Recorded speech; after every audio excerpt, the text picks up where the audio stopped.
Welcome to the Elder Scrolls Legend Central card review and discussion series. As always, this series is about you guys as much as it is about me. Share your own opinions on this card in the comment section below. I'm sure some of you guys will disagree with some of my reviews about this card. We're talking about, obviously, Close Call. This is a neutral, rare attribute action card.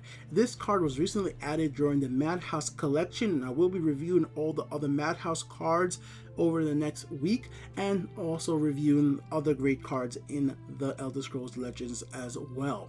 So first of all, we like to talk about the looks, the effects, and the cost. So let's start off with the looks. The art on this card is quite nice. It's showing a guy with a shield and sword swinging down, and the opponent just barely moves out of the way, actually linking up very well to the name of the card, Close Call. So the card name and the art very much linked together, which I definitely do respect and like.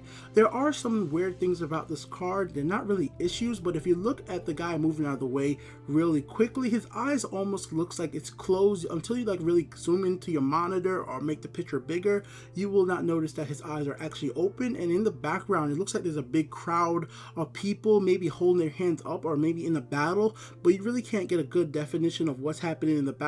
And I think the developers might have done that so that the guys in the front ground really stand out a lot better, but I would have liked to see if there was a big battle happening in the background to be able to see that as well. The premium version of this card is nice itself, but it's not something like I would say is spectacular, but it is generally nice, and all the premium cards look generally nice in themselves. Now, next thing we need to talk about is its cost and its effect. So here's where it's kind of interesting. As a zero cost card, people have a lot of issues with certain zero cost cards, but I have none with this one specifically, especially with its abilities to unsummon a friendly creature. And I think that word friendly is very important. There are other cards out there that you unsummon friendly and opponent creatures, or even like destroy support cards like that big giant from the strength attribute, but because this only affects your creatures and anybody could have this card in their deck as it is a neutral card, which to me makes it very fair, at zero cost is perfectly fine. And it definitely does combo very well with cards like Shrieking Harpy, Gloom the Listener, and Resolute Ally. For a good example, if you have Gloom the Listener, you can play that card. It adds 3 Brotherhood Assassins to your deck. If you're on your second turn, you can resummon that and then play it one more time. That means you have 6 Brotherhood Assassins in your deck. If you have something like Shrieking Harpy out, you can take back Shrieking Harpy to your hand and summon it to shackle another creature if you have 4 magic or something like that. It's just a really useful card in certain situations. It's not going to be good in every situation, which is why I think it's a pretty balanced card. It's not a card that's going to give you the win at a zero magicka, because there are some zero magicka cards out there like Fire Bloom that could really be a game changer depending on if it really kills a specifically right monster.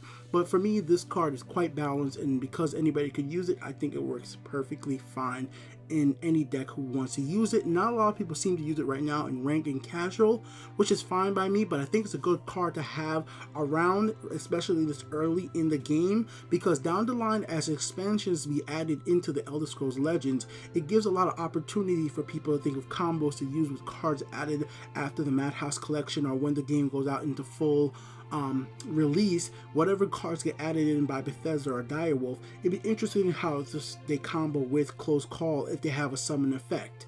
So I can't wait to see what else will happen, just because this card costs 0 magicka, and there's going to be more cards, of course, that get added that's going to have summon effects as well.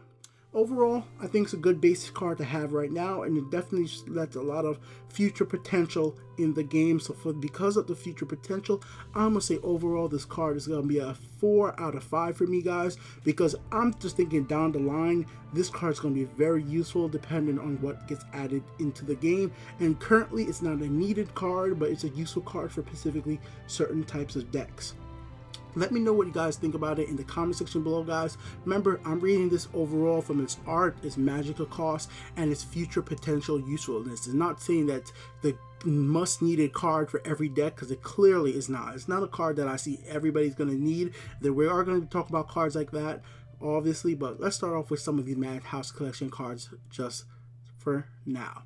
Let me know what you think. Till then, peace out, ladies and gentlemen.